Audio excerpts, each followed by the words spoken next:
Bismillahirrahmanirrahim. Assalamualaikum warahmatullahi wabarakatuh. Perkenalkan, nama saya Ade Yusuf. Saya sebagai guru SD, lebih tepatnya di SDN 3 Pakuwon, Garut Kota. Alhamdulillah, kurang lebih 20 tahun saya mengabdi sebagai guru, mulai dari guru honor sampai dengan pada tahun 2018 saya ikut tes dan akhirnya lolos menjadi ASN.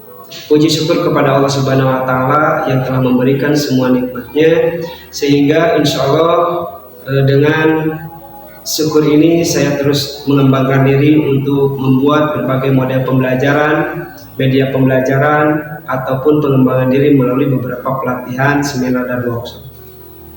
Dalam hal ini, memandang dari berbagai latar belakang permasalahan yang ada yang sedang dihadapi oleh guru, bahwasanya salah satu prioritas permasalahannya adalah siswa ini berangkat sekolah tetapi tidak belajar di sekolah, atau istilah lain dikatakan schooling without learning. Dia bersekolah tetapi tidak belajar, dia hanya berangkat sekolah, pulang, dan selesai. Pada saat orang tua bertanya kepada siswa, belajar apa nak di sekolah?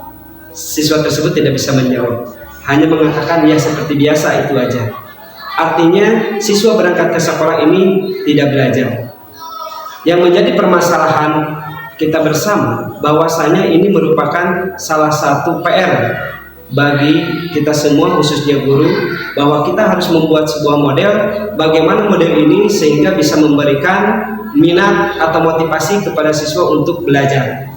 Jadi pada saat siswa bersekolah, dia akan belajar sesuai dengan pembelajaran mendalam atau kurikulum learning, pendekatan sebuah kurikulum, bahwasanya siswa ini harus belajar melalui berbagai berkesadaran, bermakna, dan menggembirakan. Nah, pada saat siswa tidak belajar, artinya tidak ada kebermaknaan, artinya tidak ada kesadaran, artinya tidak ada kegembiraan di sana. Sehingga siswa pada saat berangkat ke sekolah dia tidak tertarik untuk belajar. Dalam hal ini saya akan berusaha untuk menyampaikan sebuah inovasi, yaitu CINTA, pendekatan pembelajaran dengan akronim BAKTI. BAKTI di sini adalah sebuah akronim. B-nya itu berpikir.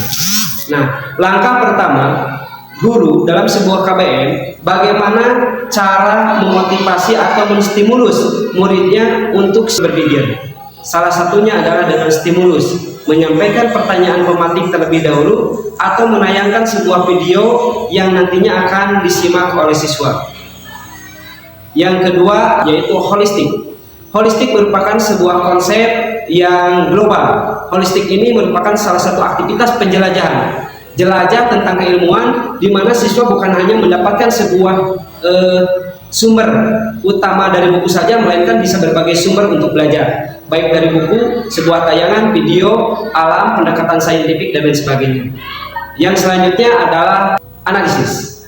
Analisis di sini adalah bagaimana siswa mendalami sebuah konten yang dipelajarinya, sebuah materi yang didalaminya, sehingga materi ini betul-betul digali sampai ke akar-akarnya, melalui berbagai sumber belajar, melalui berbagai lingkungan belajar, melalui berbagai kemitraan belajar, sehingga materi ini bukan hanya sekedar materi dipelajari, melainkan ada kebermaknaan di sana. Yang selanjutnya adalah tindakan atau aksi.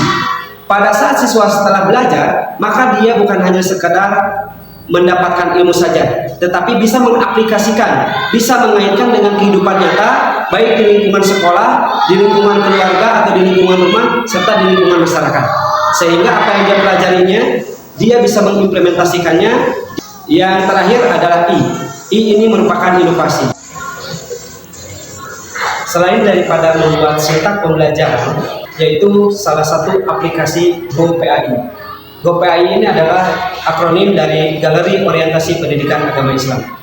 Saya membuat aplikasi ini untuk membantu dalam proses pembelajaran, untuk menarik minat pembelajaran sehingga siswa betul-betul tertarik dalam sebuah pembelajaran pendidikan. GoPAI ini merupakan sebuah aplikasi yang diinstal melalui Android dan bisa digunakan secara online ataupun offline.